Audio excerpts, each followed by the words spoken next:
Méditation de la communauté des disciples du Christ vivant en ce lundi de la deuxième semaine du temps ordinaire, année liturgique A.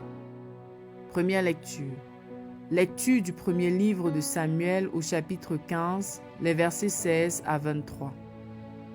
En ces jours-là, Samuel dit à Saül, « Assez, je vais t'apprendre ce que le Seigneur m'a dit pendant la nuit. » Saül lui dit, « Parle. » Alors Samuel déclara, « Toi qui reconnaissais ta petitesse, n'es-tu pas devenu le chef des tribus d'Israël, puisque le Seigneur t'a donné l'onction comme roi sur Israël? Il t'a envoyé en campagne et t'a donné cet ordre. Va, et voue à l'anathème ces impies d'Amalécites. Fais-leur la guerre jusqu'à l'extermination. Pourquoi n'as-tu pas obéi à la voix du Seigneur? Pourquoi t'es-tu jeté sur le butin?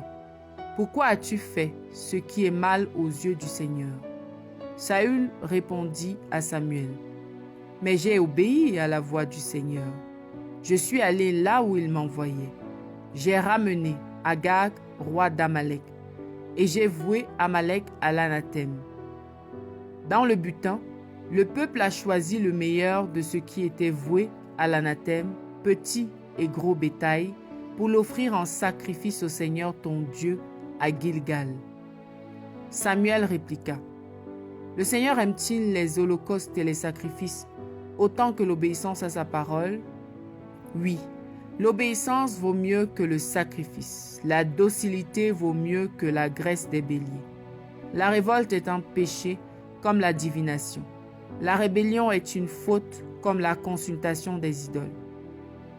Parce que tu as rejeté la parole du Seigneur, lui aussi t'a rejeté. Tu ne seras plus roi. » Parole du Seigneur. Méditation. Frères et sœurs bien-aimés, rendons grâce à Dieu notre Père céleste pour toutes les bénédictions dont il nous comble chaque jour. Aujourd'hui, il nous invite à travers la méditation du texte de la première lecture à lui obéir en toutes choses. Il le précise bien, que l'obéissance vaut mieux que le sacrifice. Ce texte rapporte en effet l'histoire du roi Saül, qui régnait sur Israël au temps du prophète Samuel. Le Seigneur aurait voulu l'utiliser pour rendre justice à Israël pour les injustices causées par les Amalécites contre son peuple lors de sa sortie du pays d'Égypte.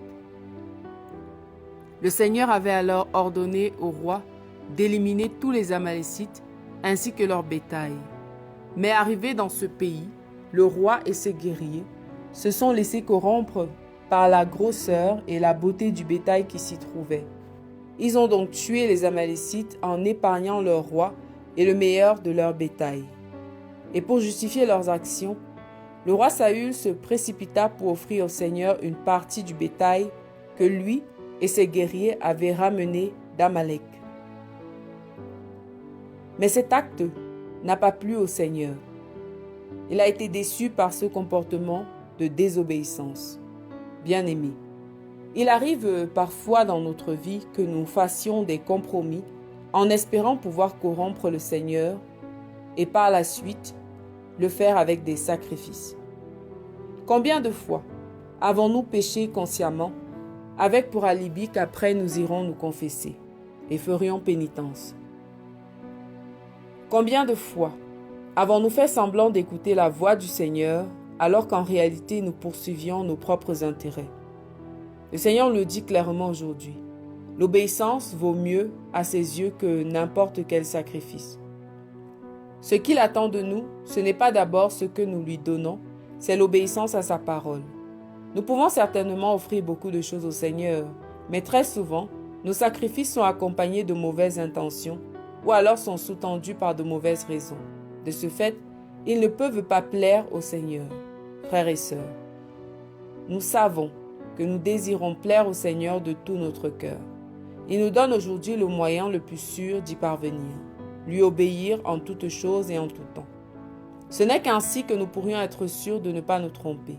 Ce n'est certainement pas facile car nous avons nos propres aspirations. Mais avec l'Esprit Saint, nous pouvons tout en celui qui nous fortifie. Efforçons-nous donc d'écouter le Seigneur dans le silence des méditations quotidiennes et à travers la lecture de sa parole. Et demandons à l'Esprit Saint de nous conduire sur le chemin de l'obéissance parfaite. Prions. Dieu notre Père, nous te rendons grâce pour ta parole que tu nous donnes aujourd'hui. Tu nous appelles à l'obéissance, mais Seigneur, tu connais nos résistances. Nous sommes très souvent corrompus par les réalités du monde, ainsi que par nos aspirations personnelles, et fermons nos cœurs à ta volonté.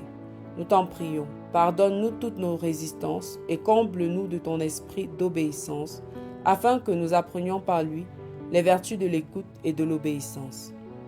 Intercession.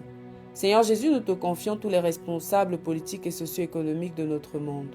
Donne-leur la grâce de l'obéissance à ta sainte volonté, afin qu'ils puissent œuvrer en tout temps pour le bien de tous. Maman Marie, prie pour nous. Exercice spirituel. Revenons sur une de nos résistances dont nous avons pleinement conscience et renonçons-y en décidant d'obéir au Seigneur même si cela nous coûte. Loué soit Jésus-Christ à jamais. Méditation rédigée par Minette Miafo de la communauté des disciples du Christ vivant.